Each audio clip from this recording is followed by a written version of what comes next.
너무 과분하게 소개해 주셔서 제가 사실 몸둘 바를 모르겠습니다. 방금 전에 소개받은 트루스 포럼의 김은구라고 합니다.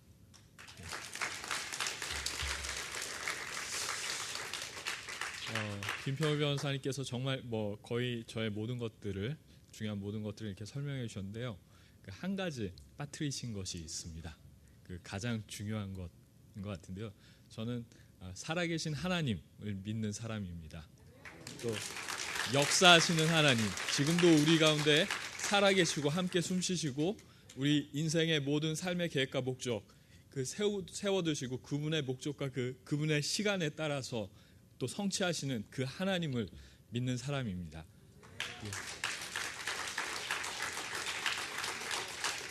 저희가 그렇게 1회 강연을 진행을 하게 됐습니다. 그리고 이것은 6번째 강연 할 때였는데요. 이때는 언제였냐면 대통령 선거 진행하고 있는데 안철수 후보가 요즘 세상에 간첩이 어디 있습니까? 이런 얘기를 했어요. 그런데 저는 그 얘기를 듣고 너무 답답했습니다. 그래서 그냥 간첩을 한번 모셔보자 라는 생각으로 이분이 실제 간첩이셨어요. 북한에서 난파 공작원이었습니다. 그런데 부여에서 이렇게 총 맞고 잡히셨어요. 그리고 나서 사실 자살하실 뻔했는데 자살 못하시고 살아남으셔서 전향했습니다. 그리고 이분도 지금 크리스찬이세요. 그래서 이분이 오셔서 강연을 해주셨습니다. 저희 핵심 가치들이 있습니다. 기본적으로 트루스 포럼이 공유하고 있는 인식이 있습니다. 사실 이것이 가장 중요합니다. 첫 번째로 대한민국의 건국과 산업화의 가치에 대해서 저희 인정합니다. 그 선배 세대의 유산이고 저희가 이어받아야 할 유산입니다. 그리고 두 번째, 북한의 해방이 우리에게 가장 중요한 소명 중에 하나입니다. 그리고 이것을 위해서 기도하는 것이 우리의 몫이라고 생각을 하고요. 그리고 이를 위해서 굳건한 한미동맹이 필요합니다. 1, 2, 3번은 생각보다 지금 젊은 친구들 많이 공감합니다. 문재인 지지했던 친구들 중에서도 1, 2, 3번 공감하는 친구들 아주 많이 있습니다. 그런데 1, 2, 3번은 공감하는데 4번에 대해서는 이해 못하는 친구들이 좀 있어요. 쉽게 잘 이해를 못합니다. 하지만 저희의 핵심 가치로 올라가 있습니다. 그리고 또 여기에 대해서는 구체적으로 뒤에서 좀 설명을 드리겠습니다. 그리고 마지막으로 저 개인적으로는 가장 중요한, 그리고 또 이게 공식적으로도 가장 중요한 가치로 이게 가져갈 텐데요. 기독교적 가치관의 존중. 이게 왜 그러냐면은 신앙이 다른 친구들이 같이 들어옵니다. 여기 이혜성 대표처럼 이렇게 천주교인 친구들도 있고 불교인 친구도 있습니다. 그리고 무교인 친구도 있습니다. 그렇기 때문에 처음에 초기에 이걸 어떻게 그 규율들을 잡아가야 되는지 이런 문제들이 좀 있었고 좀 갈등들이 있었습니다. 그런데 공식적으로 기독교적 가치관에 따라서 우리가 운영을 하고 이 가치관들을 이렇게 존중하는 사람들을 이렇게 회원으로 모시는 걸로 이렇게 명확히 해서 진행을 하고 있습니다. 이거 혹시 보셨나요? 여기 누구시죠? 태영호 공사 아시죠? 그리고 박상학 대표 아시죠? 두 분 다 탈북자이시고 지금 북한 인권 활동 제일 열심히 하시는 탈북자분들입니다. 그런데 지금 뭐라고 쓰여 있나요? 반통일 공작, 공개 수배. 그러니까 태영호 공사 잡겠다는 얘기입니다. 그러면서 이거 대학생 애들이 이러고 있어요. 지금 신촌에서 막 찌라시 막 돌리고 있습니다. 그런데 그러면서 하는 얘기가 어디 있는지 알려달라, 우리에게 알려달라. 그럼 우리 체포 대기조가 날아가겠다 이러고 있습니다. 얘네들 왜 이러나요? 얘네들 왜 이럴까요? 이해가 안 되시죠? 좀 이해하기 위해서 부연 설명을 좀 드리겠습니다. 여러분들 펜앤마이크 아시나요? 펜앤마이크 정규재 대표님 너무 열심히 하고 계시죠? 거기서 아주 좋은 행사를 진행하셨는데 나의 좌파 탈출기라는 수기를 공모전으로 이렇게 진행을 하셨어요. 이 친구가 대상 탔습니다. 이 친구는 23살이에요. 현수환이라는 친구인데 이 친구가 좌파였습니다. 골수 좌파였습니다. 평범한 좌파가 아니라 마르크스 책 끼고 살았고 공산당 선언 외우고 다녔습니다. 언제부터? 고등학교 때부터. 왜 그랬냐면은 이 친구가 서클에 가입했는데, 고등학교 서클에 가입했는데 그 서클 선배들이 그렇게 가르쳤고 전교조 교사들이 그렇게 가르쳤습니다. 이게 왜 그랬냐면은 그 사람들에게 가르치면 이겁니다. 자본주의 그리고 또 부당하게 세워진 대한민국, 이것은 만악의 근원이다. 그러니까 대한민국은 친일파가 미국에 빌붙어 가지고 세운 부정한 나라고, 자본주의는 1%가 99% 착취하는 아주 못된 제도다. 그렇기 때문에 이 모든 문제를 해소하기 위해서는 이 체제를 뒤엎어야 된다. 그리고 사회주의로 나가는 것이 모든 문제의 해결책이다. 이렇게 믿었습니다. 여러분, 한국에서 지금 돌아가는 거 이해 안 되시는 것들, 문제들 여기에 다 끼워 맞추시면 됩니다. 기본적으로 이렇게 생각하는 사람들인 거예요. 예, 요걸 주목하시면 감사하겠습니다. 그런데 이 친구가 생각이 바뀌었어요. 그 희망이죠. 그렇죠? 이게 정말 큰 희망입니다. 이런 친구들이 지금 바뀌고 있어요. 이 친구는 어떻게 바뀌게 됐냐면은 그러니까 이게 그 사회주의자들, 공산주의자들은 이렇게 항상 그런 그 프로세스를 따라갑니다. 이게 사회 구조의 문제다. 그러니까 내가 아무리 열심히 해도 변화되지 않는다. 중요한 건 혁명을 해야 된다. 그러니까 혁명을 해야지 내가 무슨 노력을 하는 게 의미가 없다. 그래서 이 친구가 고등학교 때 공부를 제대로 못했어요. 똑똑한 친구인데. 그런데 수학 능력 시험을 봤어요. 수능 시험을 봤는데 아주 철저하게 망했답니다. 근데 성적표를 딱 받아들고 나서 갑자기 이렇게 확 깬 거예요. 아, 이게 사회 구조의 문제가 아니라 내가 공부 안 했구나. 이게 그냥 그때 깨달은 겁니다. 깨닫고 나서 이제 생각을 조금씩 바꾸면서 자기가 책임질 수 있는 일들, 우선 내가 공부 안 했으니까 공부도 열심히 하고, 또 내가 나 스스로도 이렇게 이제 경제 생활을 해야 되니까 아르바이트 하면서 열심히 공부하고, 그러면서 이제 자기가 잘못 알았던 이승만 대통령에 대해서도 공부하고, 그러다가 완전히 바뀌었어요. 그러니까 희망입니다. 희망이 있습니다. 이렇게 애들이 바뀌고 있습니다. 예. 공산주의는 소멸하지 않았는가? 소련은 무너졌어요. 그렇죠? 예, 그런데 아직도 사람들이 왜 그럴까요? 예, 그분들의 논리는 뭐냐면은 소련이 제대로 된 공산주의가 아니었다는 겁니다.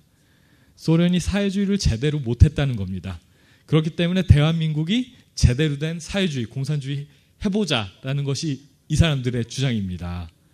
그 논리를 어떻게 갖다 대냐면, 스탈린 일국 사회주의 잘못됐다. 그러니까 그 소련이 이렇게 혼자 단독적으로 그 공산주의 혁명할 게 아니라 전 세계의 프롤레타리아트가 동시에 일어나서 혁명을 했었어야 됐다.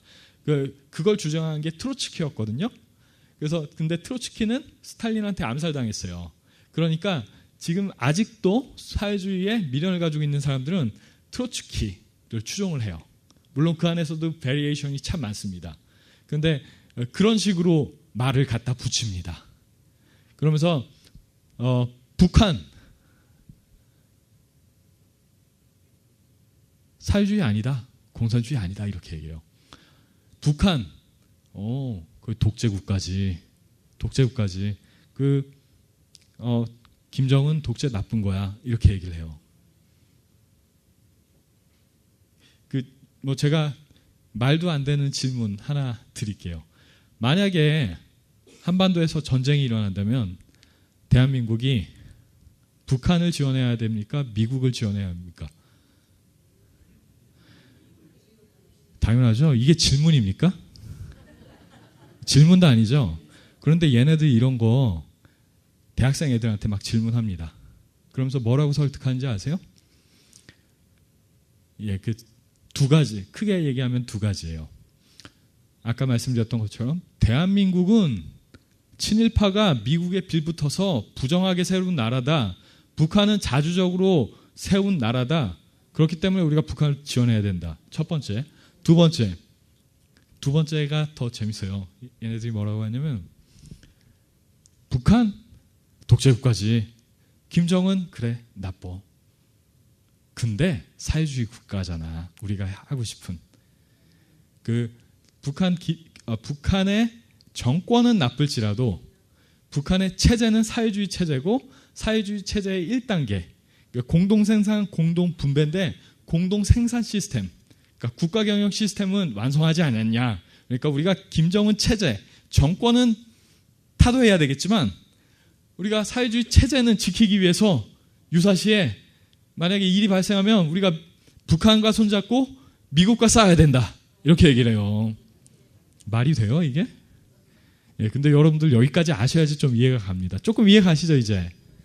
예, 이 얘네들이 이러고 애들을 대학교 애들 또 고등학교 애들 이렇게 가르치고 있어요. 80년대 주사파 운동권 중에 전향했다고 하시는 분들 계세요. 그렇죠? 많이 계시죠? 많지는 않을지 몰라도. 그런데 조금 조심하셔야 되는 부분이 있습니다. 좀 조심하셔야 되는 부분이 있습니다. 황장엽 선생님도 그러니까 내려오시긴 하셨는데 끝까지 이분도 주체 사상을 어떻게 발전시켜 볼까 하셨어요. 예, 그렇게 흘러가는 배경이 어떻게 되냐면은 이것도 조금 설명을 드리면은 주체 사상이 기본적으로 가지고 있는 철학적, 인식적 배경이 있습니다. 우선 사람이 먼저다. 참 아름답게 들리죠. 뭐 근데 이 사람들이 사람이라고 하는 사람들은 이렇게 가난한 사람만 사람이라고 하고 돈 있는 사람은 사람으로 안 보죠. 예, 근데 어쨌거나 사람이 먼저다 이렇게 하고 그리고 또 두 번째로 이들이 가지고 있는 철학적, 역사적, 인식적 배경이 있습니다. 그러니까 역사는 투쟁의 역사다. 자연에 대한 투쟁과 사회에 대한 투쟁이다. 그러니까 자연에 대한 투쟁은 뭐냐면은 우리가 자연에 대해서 열심히 투쟁해서 생산량을 늘리자. 그래서 사람들 행복하게 할 수 있도록. 그리고 두 번째, 사회에 대한 투쟁은 뭐냐? 제국주의 미국에 대한 자본주의에 대한 투쟁이다. 이게 이들의 기본적인 역사 인식이에요. 그리고 세 번째가 수령론. 인민대중은 이러한 혁명을 체계적으로 진행할 역량이 없다. 그렇기 때문에 당의 영도를 따라야 된다. 당은 수령의 영도를 따라야 한다. 이게 수령론이에요. 예, 그런데 아까 전에 제가 말씀드렸죠. 김정은 나쁘지, 독재야. 얘기하는 거는 여러분 정신 바짝 차리셔야 돼요. 수령론 잘못됐어. 예요. 그럼 뭐죠? 아까 전에 가지고 있던 철학적 인식. 사람이 먼저다. 그리고 역사에 대한 인식. 자연에 대한 투쟁과 사회에 대한 투쟁이다. 반미, 반제. 반제국주의, 반아메리카. 이 인식은 그대로 가지고 가고 있는 거예요. 예. 정신 바짝 차리셔야 됩니다. 예. 저희가 이게 막시즘 2018이라는 행사 포스터인데 이게 고려대에서 마르크스주의자들이 1년에 한 번씩 모여서 행사를 합니다. 영국 사회주의 노동당 초청을 해서 영국 노동당이 아니라 사회주의 노동당이라고 이렇게 소수 자기들끼리 이게 정당이라고 있어요. 이게 이 사람들이 제4 인터내셔널인가 그러니까 트로츠키주의 따라가는 사람들인 거예요. 자기들끼리서 모여서 이렇게 사람도 엄청 많죠. 이게 강연을 하는데 저희가 사실은 트루스 포럼이 고려대에서 강연을 하려고 했거든요. 근데 못했어요. 왜 못했냐면 이거 정치적인 성격의 강연 아니냐? 우리 장소 허가 안 된다 했는데 이건 정치적인 성향이 아닌가요? 예, 지금 이런 일들이 진행이 되고 있습니다. 아실 내용이지만 조금 설명드리면은 정읍 발언, 이승만 대통령 정읍 발언 잘 아시죠? 여기 모르는 분들도 계실 수 있으니까 젊은 분들도 계시니까 제가 조금 설명을 드리면은 이걸 가지고 정읍 발언 그러니까 남한만이라도 정부 세우자. 그러니까 이렇게 말씀을 하셨다고 해서 이걸 빌미로 해서 이승만 대통령이 이때부터 단정 대한민국 남한에만 정부를 세우고 대통령이 되려는 야욕을 드러내기 시작했다. 발톱을 드러내기 시작했다. 운동권에서 애들 그렇게 가르쳐요. 근데 이게 여기 보이시는 게 정읍 발언의 구체적인 내용입니다. 보시면은 이게 무기 휴위된 공의가 재개될 기색도 안 보이고 통일 정부 하고 싶은데 여의치 않으니까 낭반망이라도 지금 임시정부나 위원회 같은 거 만들자. 그래서 38도선 이북에서 소련이 철퇴하도록 세계 공론에 호소하자. 거예요. 그러니까 무슨 내용이냐 하면은 이때 저희가 8.15 우선 광복한 다음에 그 46년 2월 8일에 북한에서 북조선 인민위원회라는 걸 만들었어요. 그렇죠. 요쪽에 보시면은 여기 있는 게 인민위원회는 우리의 정부다 이렇게 나와 있어요. 북한이 먼저 정부 만든 거예요. 그리고 나서 법 만들고 토지 개혁했습니다. 북한식에 무상몰수 무상분배. 이거 정부죠. 국가만 할 수 있는 거죠. 그렇죠? 분단의 책임이 남한에 있어요? 거짓말이죠. 새빨간 거짓말이죠. 근데 이걸 갖고 들어서 저 발언 내용 제대로 확인도 안 하고 이승만 대통령이 이때부터 그 단독 정부 수립의 야욕을 드러냈다. 그렇기 때문에 이승만이 분단의 원흉이다. 이렇게 끌고 갑니다. 완전히 새빨간 거짓말입니다. 그 문재인 정권 그냥 북한하고 그러니까 어쨌거나 이렇게 다독거려가지고 잘해보려는 거 아니야? 그러니까 저한테 이렇게 묻더라고요. 그래서 제가 이 얘기를 해줬어요. 이 얘기를 해줬더니 깜짝 놀라더라고요. 지금 이거 아시나요? 이게 애들 가르치는 한국사 교과서입니다. 만화. 여기서 지금 김일성 찬양하고 있어요. 제가 이 얘기를 해줬더니 제 와이프가 깜짝 놀라더라고요. 깜짝 놀랍니다. 이게 대한민국에서 이런 내용이 이런 어처구니 없는 일들이 발생하고 있다는 것을 국제사회에 알려야 됩니다. 그렇기 때문에 교포 여러분들이 중요합니다.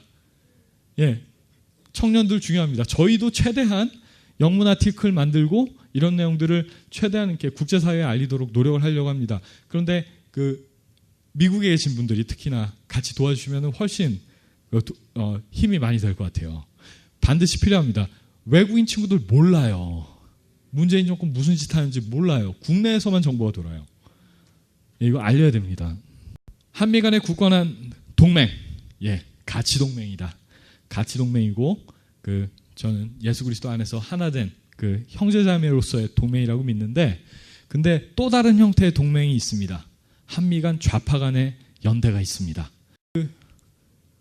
트럼프 대통령 국회에서 연설하셨죠. 대한민국 국회에서. 민주당 지지하시는 분들도 미국에서 그 트럼프 대통령 연설은 참 멋있었다고 말씀을 하시더라고요. 근데 그 역사적인 연설이 있는 날 뉴욕타임즈 그 국제판 그 어떤 기사 난지 아세요? 또 그 구세웅 그 친구 글이 났는데 한미 동맹, 불안한 동맹, 뭐 이런 식의 기사가 국제판 1면에 실렸어요. 말이 됩니까 이게? 지금 이게 그 언론의 상황입니다. 언론의 실태입니다. 네 번째, 탄핵의 부당성입니다. 이게 탄핵 얘기 꺼내기가 사실 되게 어려워요. 아까 전에 말씀드렸던 1, 2, 3번은 문재인 찍었던 친구들도 공감하는 친구들이 생각보다 되게 많아요. 이 친구들이 옛날에 속아서 그렇지 실상을 모르고. 근데 요즘에 이런 분들이 계십니다. 보수 진영이 연합해야 되니까 탄핵 얘기는 조금 접어두고 가면 어떨까? 이런 얘기 하시는 분들이 계세요. 그리고 또 청년들 중에도 그런 사람들이 있더라고요. 근데 위험한 건 최근에 그 스누 라이프라고 있습니다. 그게 뭐냐면은 SNU 라이프라고 해서 그 서울대생이 만든 건데 서울대생들만 기본적으로 사용하는 사이트예요. 거기에다 정치적인 의견들이나 뭐 이런 것들 올리기도 하고 그런데 기본적으로 좌파입니다. 이 친구들이. 그래서 그러니까 그 운동권 애들이 그 안에서 이렇게 활동도 많이 하고. 그런데 재밌는 거는 여기 분위기가 오른쪽으로 확 쏠렸던 때가 있었어요. 그게 언제였냐면은 노무현 정권 말기에. 그때는 애들이 왜 그랬는지 그 노무현 정권 비판하면서 그 우파적인 보수적인 가치들이 그 논의를 막 주도를 했습니다. 그런데 신기한 거는 어떻게 보면 정말 우리에게 기회일 수도 있는데 최근에 스누라이프 분위기가 조금씩 바뀌고 있어요. 저는 이거 되게 의미 있는 변화라고 생각하거든요. 그러니까 애들이 조금씩 정신 차리고 있습니다. 적어도 문재인 대통령에 대해서 잘못 뽑았네. 자각하기 시작한 겁니다. 탄핵이 원죄예요, 원죄. 그 당시에 그 언론을 뒤집혔던 그 거짓 선동들, 그 탄핵의 부당성을 제대로 밝혀내지 못하면은 문재인 정권의 지지도가 떨어져서 우리한테 기회가 온다고 하더라도 그게 우리에게 오라는 보장이 없습니다. 또 다른 사고가 날 수 있어요. 얘네들 뭐라는 줄 아세요? 국제적인 기준으로 봤을 때 자한당은 당도 아니다. 친일파 정당이니까 우선 제쳐놓고 국제적인 기준으로 봤을 때 보수 정당은 민주당이다. 그리고 진보 정당은 정의당이다. 이렇게 얘기해요. 그러면서 문재인 정권 지지 철회하고 나는 정의당으로 간다. 이렇게 돼요. 이게 무슨 경우예요? 이거 명확하게 그 근본이 된 그 탄핵 사건의 부당성에 대해서 명확하게 밝혀야 합니다. 이게 어렵습니다. 어렵고 쉽지 않습니다. 하지만 신중하게 접근하더라도 반드시 짚고 넘어가야 돼요. 그런데 정말 감사하게 동성애 이슈 때문에 교회들이 조금씩 깨고 있어요. 이게 사실은 10년 전이었으면 10년 전에 몰래 그런 입법들이 진행이 됐으면 15년 전에 몰래 그런 입법들이 진행이 됐으면 교회도 뭣도 모르고 그냥 속수무책으로 당했을 겁니다. 그런데 정말 감사한 게 진짜 감사한 게 하나님 은혜로 교회들이 이 문제의 심각성을 깨닫기 시작했어요. 예, 문재인 정권 지지하던 사람들도 전라도 계신 분들도 동성애 이슈에 대해서 많은 깨어나고 있어요. 저는 하나님께서 우리 민족에게 기회를 주셨다고 봐요. 이 동성애 이슈가 사실 그냥 단순히 동성애 이슈가 아니라 이 도를 넘어선 자유주의 신학의 문제입니다. 아주 근본적인 문제이고 사실 절대로 쉽지 않은 싸움이에요. 영적 전쟁입니다. 그 이면에는. 예, 맞습니다. 그렇기 때문에 우리가 이 싸움을 잘 싸워야 되는데 결코 쉽지 않아요. 하지만 저는 이게 하나님께서 우리에게 주신 기회라고 생각합니다. 저는 그것이 대한민국을 회복하는 길이라고 생각합니다. 우리를 회개의 길로 초청을 하시고 그동안 우리 안에 있던 죄악된 잘못들, 이런 잘못된 신학들, 그동안 가만히 있었어요, 교회가. 이제 이거 다 드러내시는 겁니다. 이 기회를 사용하셔서. 왜 드러내실까요? 회개하고 구원받도록. 그래서 대한민국 한국교회를 통해서 하나님께서 다시 한번 드러나시도록 건강하셔서 그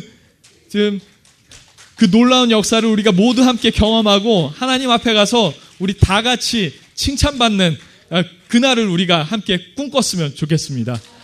감사합니다.